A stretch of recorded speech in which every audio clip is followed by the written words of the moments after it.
I'd like to welcome you to the Tuesday, October 1st, 2013 meeting of the Los Angeles County Board of Commissioners. Call the meeting to order. Dan, would you give the invocation, please? Father, we ask your blessing on this meeting today, on all the discussions that are held and on all the decisions that are made that every decision made be for the betterment of our community. We ask your blessing on all of those in need, especially Commissioner Beta as he recovers from his illness. And we ask that you continue to protect our servicemen and women as they do protect us. For these things we pray. Amen. Amen. Order to release the pledge. Allegiance to the flag of the United States of America and to the republic for which it stands, one nation, under God, indivisible, with liberty and justice for all. Roll call. Commissioner Hill, Present. Commissioner Levy, Present. Commissioner Bacon. Any additions or corrections to the agenda?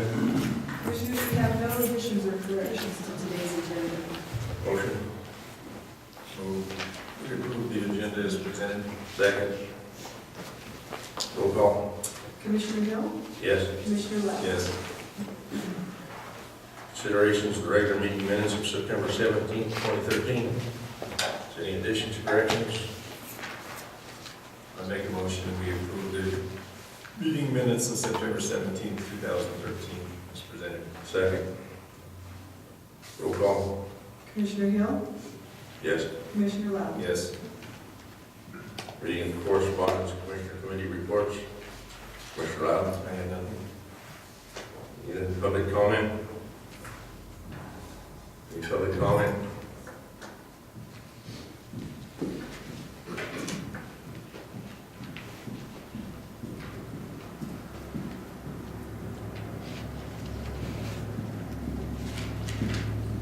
No public comment. County Attorney's report and update.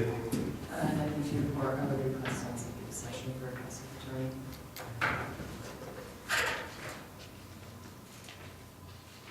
Administration report. County Administrator, Ms. Babbitt.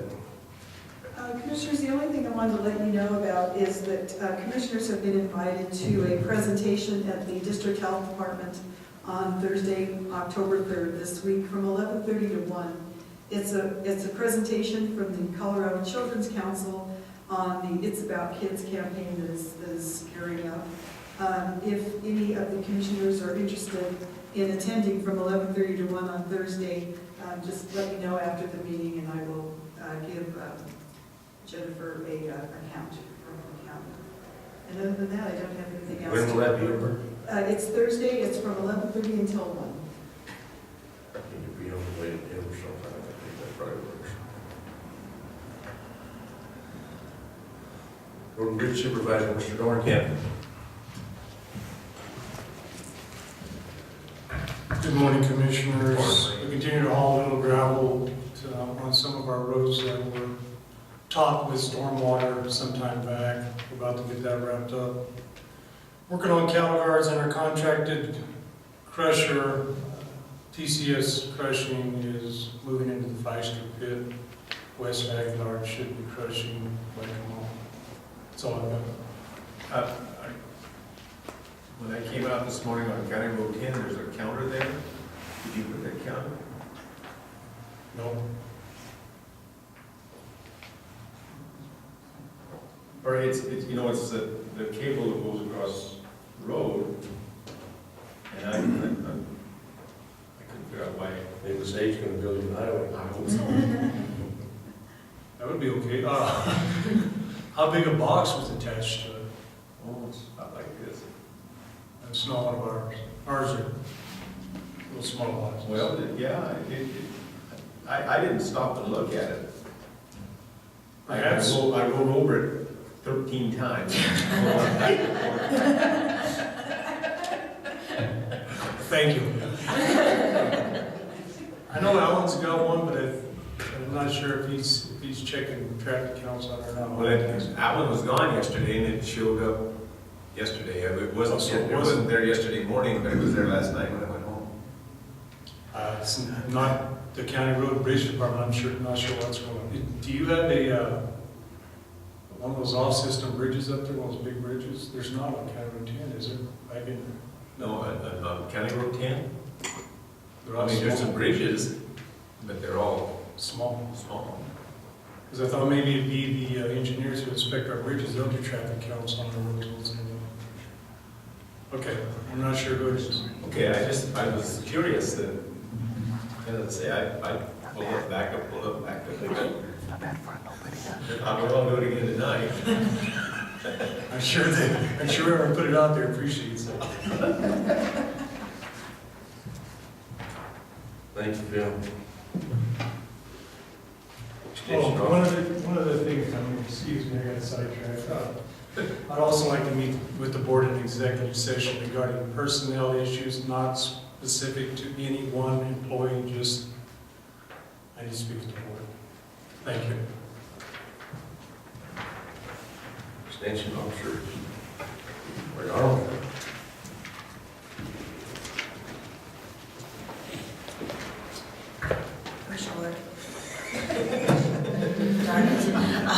Good morning. First of all, You can stand on this chair. I know. I even have heels on. That's what's sad.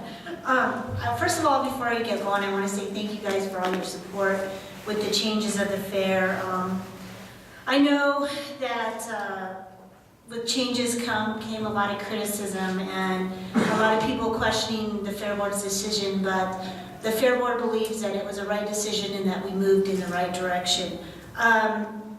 There's a few things I wanted to discuss about the fair and the feedback that we've received in our office about the fair, and I just want to go over a couple of points about this year's fair. The first one was, I don't know, Gary, you were out there because you had grandkids, and I saw Mac, you out there too. But if you were around the barn a lot, you noticed that it was a lot more relaxed atmosphere. Families had a lot more time to enjoy themselves, and that's because it wasn't such a rush schedule. It wasn't everything crammed in one day. So there was a lot of visiting going on, a lot of people connecting and enjoying themselves. So that was a positive thing about the fair. The other thing, during the shows, we had a lot larger crowds. We had a lot more people in attendance watching the shows than we have in the past. And I think that's mainly because the shows were in the evening and people were off work and could actually come out and enjoy them. The other thing that we had is we had excellent coverage from the newspaper. In the 25 years I've been in this job, we've never had such good coverage. And I think it's because, well, one of the reasons was the newspaper was supporting us, but I also think that there wasn't other events going on, so we were the top news of the day. So that was really good, and the kids got to really enjoy seeing pictures daily in the paper with the fair happenings. Another thing that really happened at fair was kids were able to spend time with each other because they weren't running off to school activities and sports activities. So those all were the positives of fair. And then all non-livestock projects got to be shown at fair. I don't know if you guys had a chance to go over to the room and see the display that was set up. And like I said, in 25 years, we've never been able to do that. And so that was nice because the kids that had non-livestock projects actually got to take part in the county fair. So those were positives. The Fair Board does know that we need to make some adjustments. We do have a meeting coming up on October 7th at 6:30 at the fairgrounds, and the public is invited to attend. We've put it out on Facebook if they have any suggestions for the 2014 fair. The Fair Board realizes that we need to get more activities that involve the community. We're going to work on that, and they also realize that we need an event or events to help generate income, and we're working on that too. So what I have for you guys, if you guys have any suggestions or comments about the fair that I could take back to the board, or if you're welcome to attend the meeting on October 7th. I do have. Okay. I got some complaints about things that were complaints last year. I asked the Fair Board or you or whoever for a list of things that needed done or fixed. The list never showed up, and then I got hit with, if it was this way last year, why haven't you fixed it? And I guess maybe I should take better charge of that, but if there's things, restrooms, whatever that needs fixing, we need that list so we can get it Okay. fixed. I remember last year when we come to our budget hearing, I think we talked about some of those, and the boys' bathroom is a big issue. And they did build the dressing room, the prisoners, and that was nice, but there is an issue with the toilets. So we will get a list to you But guys. any of those issues, we need a list, so then we can check them off and get them done. Like list of improvements, is that what you're talking, okay? Whatever you need, if something needs fixed or taken care of. I realize that hopefully maybe we can, through some grant money, somewhere get some restrooms for the new big building. Right, And the other thing is, and this is just what I heard, there was confusion. One of the reasons for moving the fair was so the kids could, if they had a good animal, could go to the state fair. right. But your rules preclude them from doing that because Champion has to sell here. So you guys can have some deep discussion on that. Right. Yeah, and that is something that'll be brought up. And that was one of the reasons so kids could participate. But you know what, it's not necessarily, I need to double check because I think it might be a state fair rule. And they can go on to show at state fair, they just can't go through the market sale. But I think your rules say Champion. I don't think so. I'll have to double check because we changed that so the small animals wouldn't be forced to sell, but I will double check Okay. that. That's one of the complaints I heard. That's it. Thank you. So what you're saying is that if you're Grand Champion here, you can go to state fair, but you can't go through the sale? Right. The state fair rules state that you cannot go through an auction and be bought back and shown, because you don't own it during that whole time period. Does that make sense? Because if you go through the market sale, you are selling it. And you could go buy it back, but you did not have 100% ownership during that time period. Does that make sense? No. But I don't know how it's exactly worded, but it's in the state fair rules. I mean, they can show at state fair, they just can't sell it through the market sale and then buy it back and then go show at state fair. They have to opt not to sell that animal, and then they can go show it. But your rules preclude them, if they have the champion here, your rules make them sell it here, so they have no choice, they can't go. I thought we changed that rule. I need to double check. I need to read the book and double check, and I will, because I thought they had the option of not selling. I got my hair bit pretty good over that one. But Yeah, Anyway, yeah. if it needs changing, it needs, Yeah, and you know, I'm not opposed to make changes, so. that's up to the individual. It'd be nice to sell our champions here. They can go to the state fair and lose out, and either not get to sell or Right. get less, so. And we can change our rules here, of course, we can't change state fair rules. So that's something I need to do some investigating in on and see if that's true and how it's worded.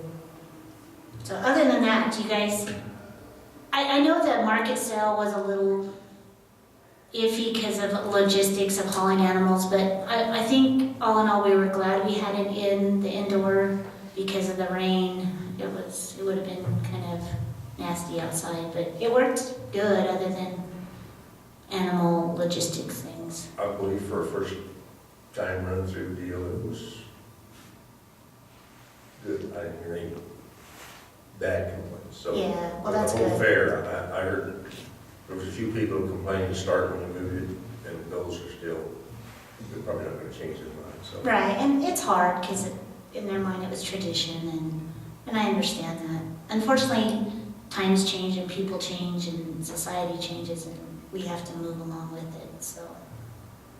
So the other thing I want to tell you about, it doesn't have to deal with fair, but in April, what our office is doing is it's called Ag Fest, and we're participating with other agents from around the southern region, and we're going to present a program to all fifth graders. We're going to invite all fifth graders to Ag Fest, and we're going to use the pavilion and set it up, and there'll be 10 workshops, 10 20-minute workshops that the kids go to, and it teaches them the importance of agriculture and how agriculture affects their everyday life. And the target audience is 5th graders. And we're going to be doing one in Trinidad, one in Lamar, one in Lahana, and one in Hugo. So it's a whole day-long session. They've been doing it a couple years, eastern Colorado, and now we're moving it down here. So we're pretty excited about that. I think it'll be really good to get the kids. And some of the topics include range, embryology, microbes, water quality, pollination, and energy. So it'll be good. Like you'll be busy. Yeah, well, we have a lot of cooperation from other agents coming in to help, but other than that, do you guys have any questions for me? No? Okay. Well, again, thank you so much for your help and support, and like I said, you're welcome to come to the meeting, or if you want to shoot me an email with suggestions or call me, I'll relay them to the board. Okay, thank you. Okay, thank you. Thanks, Lord.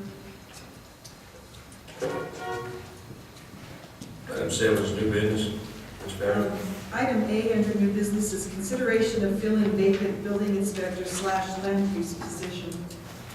Commissioners, as you recall, several weeks ago, due to our budget constraints, the board made a decision to eliminate one of the positions out of the building and planning department, that being the position of the county planner, both based on numbers and based on financial issues.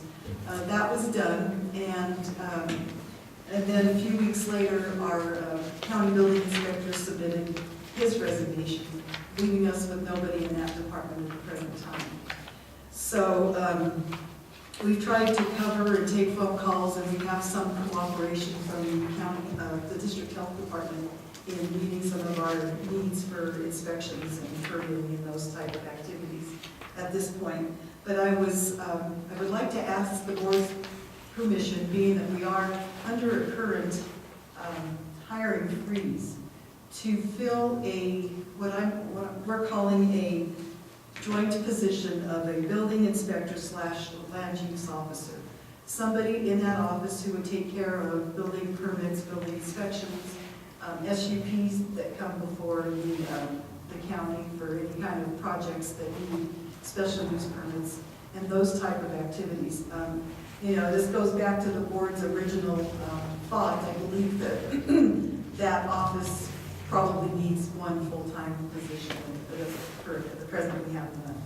So, due to the fact that this hiring freeze is in effect, wanted to talk to you and ask your consideration of filling one position in that office so that we're able to meet the needs of the community. When you say filling one position, is this person, what are the job duties?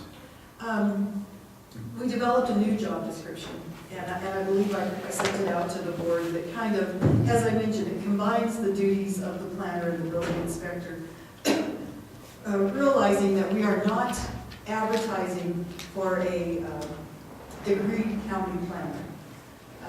We believe that if we have what we're calling a land use officer, and I've talked with Kim about this quite a bit in human resources, if we have a land use officer who can handle the applications, the process. We have consultants that we have used before who are available to us and willing to work with us on the technicalities of some of these complicated applications if they get to that point.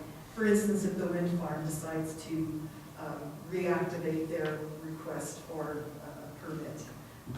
Dixie has a lot of familiarity with these processes as she has been the legal advice to the department as well. So we have some resources we can draw upon, but what we don't have is an individual in that office who can take care of phone calls and issuing permits and making those inspections. And so we developed a job description that asks for qualifications in those areas, and somebody who can be there to take care of what needs to be done in the building and planning department. So in years past, if we've got a complicated one, we have used outside help anyway. Is that correct? Right. For instance, the pipeline was the last one I think we called in a consultant to assist us with. And yeah, and we don't have very many of those, but you never know when something will pop up and we need somebody who at least can spearhead the application process. And like I say, I believe that I have emailed the job description to everybody for review. I believe Dixie's reviewed it and Kim's reviewed it. So we've got a job description in place, and we want to fill it according to those parameters. How soon are you planning on wanting to fill it? I think as soon as possible, if we can. We have the assistance of Carrie Tobby from the District Health Department 1 day a week right now, which she's helping us at least keep up on some things that need immediate attention. But we also have a lot of assistance from the accounting staff in taking phone calls and helping out. So we're trying to fill it as best we can, fill the need, I guess. But it's probably not an ideal position on a long-term basis. So have we put out job deal or going to, what? We have a job description down, we have the job description that I just mentioned down at the Colorado Workforce Center. Okay. With the knowledge that there would be no filling of the position without the board's approval. But we wanted to get started right away, so in fact, we did that just a little over a week and a half ago, and at least so we can sense what kind of interest we may have in that. So when are you planning to close, or just, or do you have? I don't time? have an actual closing date on it right now. Till filled? Till You know, I know we implied a hiring freeze. That's good for as far as it goes, and whoever wants to volunteer. All the departments have their budgets for this year, and more or less they can do as they want. And hopefully we'll have some money next year so they can continue. We're down 2 maintenance people since we did the hiring freeze. Building inspector, I believe the sheriff's down 1 or 2 people. Like the sheriff, I mean, it's in his budget, so I don't know. I mean, it'd be nice if you didn't hire somebody, but maybe you really need it. I think we're looking at the same situation for maintenance here. We're down 2 people that we're cleaning for that. I don't know. I think what happened in the sheriff's department, and I think he came before the board several weeks ago to discuss the fact that he had a vacant deputy position that if it was not filled, then remaining staff would probably have to fill in and cover that. Then you're looking at an overtime situation which costs more in the long run. So I think the board allowed him at that time to replace that 1 vacant position. I think there's probably others right now in detention, but I think that, you know, it's like you said, especially in maintenance, you do run a situation that you're going to be paying overtime, which is going to. I think the sheriff promoted from within on that one. We talked about the same one. I think that's a different situation Okay. than we were talking about here. Okay. Well, like I said, we did put a hiring freeze, but we're going to have it done too, so we have to. I believe since this is an office that is a service to the community, which, you know, we have been getting phone calls, we have been getting requests for inspections or permitting. I had one this morning on a cell tower. These type of things, I think there's a need. And, you know, we do charge for these services. This is one department that we do generate revenue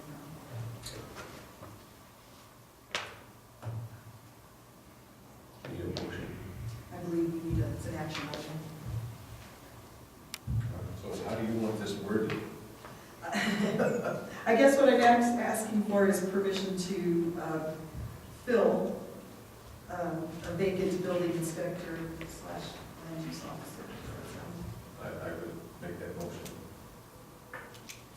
Second. Motion is valid. The motion is to approve filling the vacant building inspector / land use officer. Roll call. Commissioner Hill? Yes. Commissioner Lowry? Yes. Item B. Item B is consideration of the sheriff's request to offer salary increases. Commissioners, we don't have any of the sheriff's numbers that he provided to us several weeks ago in this packet. I think you will recall probably the agenda item wording is probably a little bit of a misnomer, since it's not just salary increases. What he's looking to do is to redirect some of his salary savings, I guess, due to the fact that this is the position we were just talking about. He had a vacant jail administrator position. He filled from within. And Kim, please correct me if I start getting all this information wrong. Do you have the numbers? Yeah, well, we have a little history because he has since had another vacancy, so Oh, okay. just as a. Well, I guess initially what it was to use that savings from the person that he filled from within, he promoted at a lesser salary than the person that left the jail administrator position. He wanted to take that approximately $8,000 and share it among some of his staff. Thus giving salary increases, so that part is correct, redirecting funds that he already has in his budget. But I guess it's changed probably a little bit if he has. Well, he has 3 positions he's wanting to promote within because they're doing different duties. He has a detention officer who left and wants to replace that detention officer. Still has another detention officer vacancy he's not trying to fill. And then the 2 increases for the roadside. Okay, can you give me some numbers? Salary numbers or increased numbers or? Yeah, salary and increase. Okay, the detention coordinator, who is now has become the jail administrator since Deirdre left, the difference in her salary would be $5,270. So just to stop right there, the old jail administrator, Was making $44,427. and this And new this- one is going to be making 5,000. The new one would be making $36,427, which is $5,000 on top of her salary, but less than what the jail administrator previously made. So the difference between 36 and 44. 44, yes. Okay. And then the second one, he was a detention corporal. He's going to replace the new jail administrator as a detention coordinator sergeant. His salary will go from $28,700 to $31,000 for a difference of $2,300. The detention officer, one detention officer will be promoted to detention corporal. They're all just moving up one step in the ladder. He's going from $27,900 to $28,700, which is a difference of $783 per year. The detention officer that is being replaced, they make $10 an hour for the first 6 months. Okay, so Now, the Commissioners, one was making 44 that left, is that correct? Yes, Okay, so we're going up to 36. 36. And then the one that's filling that one, that's moving up to that one, what was, Everybody else is going to the proper salary. The one that's getting promoted into the detention coordinator sergeant will make what the detention coordinator sergeant was making. okay. Whatever was budgeted for all the other promotions are being proposed except for that jail administrator because she does not have her post certification to go out on the road, and he did. Okay, so basically, we're saved, there's $8,000 difference between, so we got $8,000 to play with, is that Yes. correct? Because everybody else just moved up? Yes. Okay. so on the detention side, the salary increases are happening because everybody is kind of moving up a step. Basically 4 positions Yes. being affected.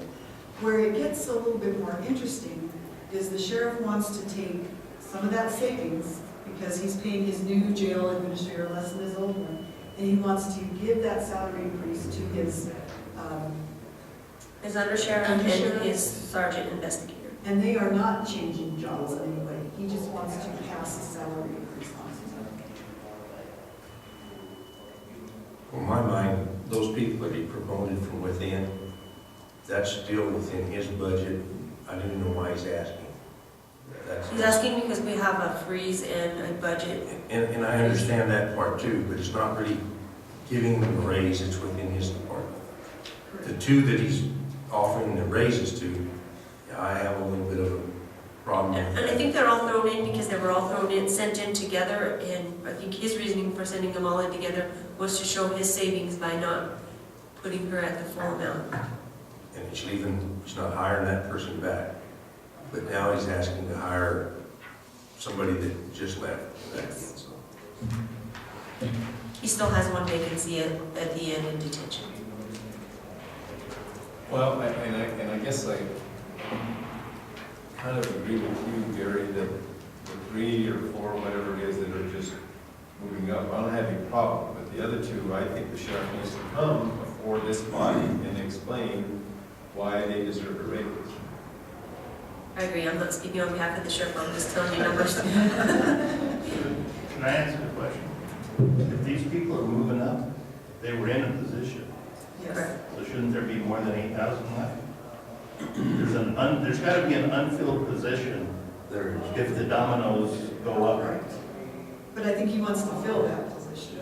He hasn't indicated that as of yet. He told us he wouldn't fill that position. See, the jail administrator position creates $5,000 in savings, and I think the I mean, other ones if add a person leaves and you have X number, if I have 10 people, 1 leaves, and all these bump up, I have a leftover salary somewhere. It's the bottom one probably. That's the vacancy. But it's more than $8,000. It's Right. got to be. Right, well, the 8,000 came before this newest, Right, that's just a differential in pay that you Right. agreed to. But right, if I have 10 positions, I lose one, and they all 9 move up, I've got a 10th position that's not filled, so where's that money? and we don't know what his intention is. Well, he hasn't indicated if he wants to fill it or not. Okay. The other thing I just want to mention is when the jail administrator did leave, he did have maximum vacation, which we paid him out over $6,000. So some of that savings was eaten up by vacation. On the other hand, he did leave in June and we're already in October, so we have those months that weren't paid out in the jail administrator's salary. And there is another detention officer that he just Yes. left that he wants to replace. Yes. And it's still within his budget. Yes. So I don't know. I mean, it would be nice if people want to cut and save, and that's what we're encouraging them to do. But it's already in his budget. If he chooses to hire, as he asking us, I mean, he just. Commissioners, I agree with you on that, and I think it is probably the hiring freeze which causes him to come with this request. And because I need direction, because I'm not the one to tell him yes or no. Before just promotions came through, we have a hiring freeze and the budget freeze and furloughs, and so I feel better if I get an okay from whoever aside just. And I think on the other 2, on the road position, we're asking staff, we have asked numerous times departments to find savings within their budgets this year to help our fund balance going into 2014, where we're really going to be in a hurtful position. Larry met one by one with each one, and everybody said what they could give back. To me, part of the savings, which Kim said was eaten up by the fact that we have to pay out vacation to the departing jail administrator, part of the savings could be part of the sheriff's contribution back, like we've asked others, instead of giving salary increases to positions that we will have to meet that salary in forthcoming years, which, we're not giving any raises next year. Nobody's going to get a raise next year. So, it's, I tend to agree with you on that portion of it, that, yeah, if a person is being promoted from within and doing a more responsible job, that's one thing. The salary increase for the sake of distributing out money. And I'm not against a salary increase if you're picking up extra duties. That's a budget issue that's going to be coming forth. And I guess I'm going to say it again, those that he's promoting from within, that's his budget to do with as he sees fit. I don't know why he's asking us. The 2 he wants to give raises to, that's a little different story. And if he wants to hire this other detention person to replace the one that just left, be nice if he didn't. That's what the hiring freeze is for. But we're already seeing that it's not even working for administration, so that's still his choice the way I see it. If it was beyond his budget and not there, then I would have a big problem with it. Again, I'm not here speaking on behalf of the sheriff, I'm just giving you No, figures. it's a shame he's not here today to represent himself. I understand he's left this morning for a conference or something, but it would have been nice if he'd been here. So.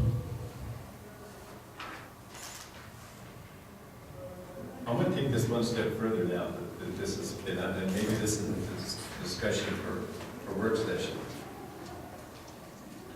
If January 1st, they have X amount of dollars in their budget,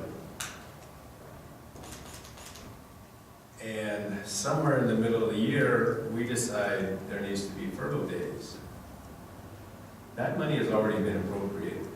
So why are we doing furlough days? This year? Well, and this is probably just my opinion, or hopefully my interpretation of your question. We are trying to add as much money, it's been appropriated, but anything that we don't spend this year goes to our fund balance that we carry over to 2014. We are anticipating a very, very tough year in 2014. We have to cut, if we were to look at, in total, $2 million, anything that we saved in this year, because we had budgeted to use about $900,000 fund balance this year. Anything that we don't have to use perhaps can help us next year when we're losing $1 million in property tax revenue. So that's why I believe this year the furloughs were, and I think I said this before, that's why I felt that they were necessary this year, to just get a head start on a really tough year next year. I mean, right, everybody's got budgets. Everybody was allocated a certain amount of money this year, but it really would be nice if everybody didn't spend every nickel that we have in those budgets. And I fully understand that, but I guess where I'm coming from now, the way I'm hearing this discussion goes, that this is voluntary on the part of the elected officials. If they chose not to do furlough days with their employees, there's little we could say about it. Is that correct? I don't know, I mean. It's already in our budget, so how do you? I mean, the commissioners are in charge of the budget. I mean, But If you want to have advice from attorney, we can do that. Okay. Executive session. For legal advice. yeah, I think that's. Maybe I need to get clarified. So you make a motion? Yes. Have a motion to go into executive session under CRS 24-6-4024B, seeking legal advice on specific legal questions. Second motion. Roll call. Commissioner Hill, Yes. Commissioner Lavin. Yes.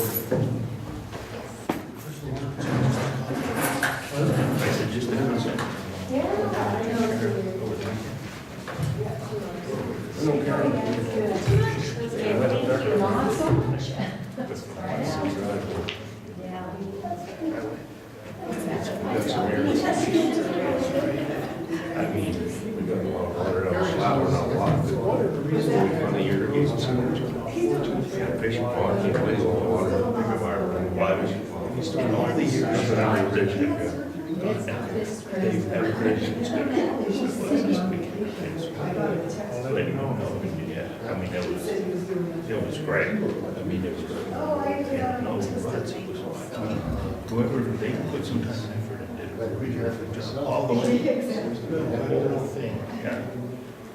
Yeah, so. When I was young and lived here, they were like this.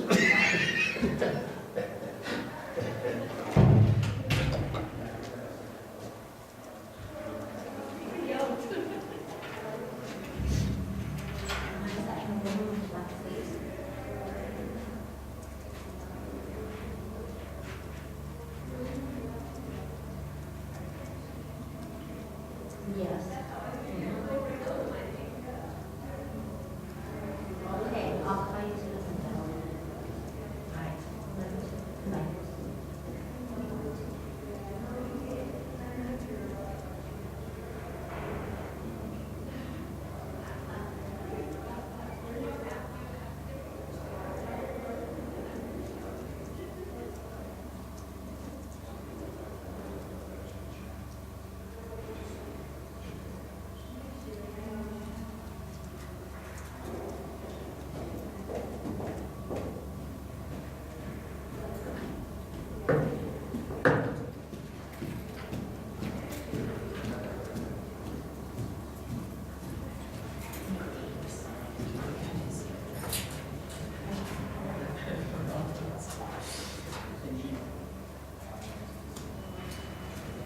No, no, we just, Oh, let's stick yeah. No, no, there's nothing on it yet. Oh. That's for this afternoon.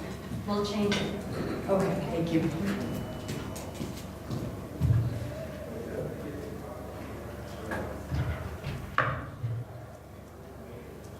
Hi. How are you? I didn't know if I had to be here, but I can. Oh, yeah, you're fine. We'll be back in session in a few minutes.